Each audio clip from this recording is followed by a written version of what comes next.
Now, here's something that will interest you, especially if you are interested in having a baby anytime soon. Folic acid has long been known to help us all maintain a healthy lifestyle, in particular those who are looking to get pregnant.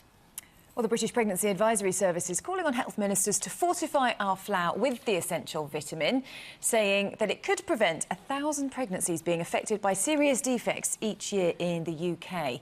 There are already more than 50 countries worldwide where fortification has been implemented, and it would save taxpayers an estimated £5 million a year. Right, well, for more, we're joined by Dr. Hilary Jones. Keeping you busy this morning, Hills. Better just have a cup of coffee in your bag. Nice to talk to you.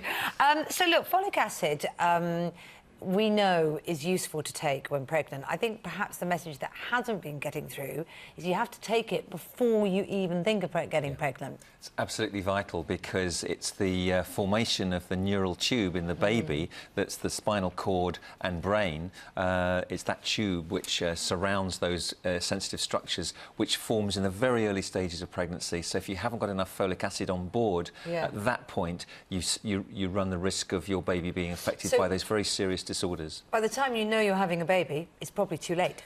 That's often the case. And we have about 1,000 pregnancies affected by spina bifida and anencephaly, where the skull and brain aren't properly formed every year in the UK. That's 1 in 700 pregnancies. And we could reduce that significantly, probably by fortifying wheat flour with folic acid. So vital for women who are thinking about getting pregnant and pregnant women to be taking this. But what about everybody else? I mean, is there a risk that, you know, it could have side effects in other members of the population? It's really safe. It's a mineral which is present. It's a vitamin which is present in most foods. It's in broccoli. It's in spinach, peas, chickpeas, asparagus, liver.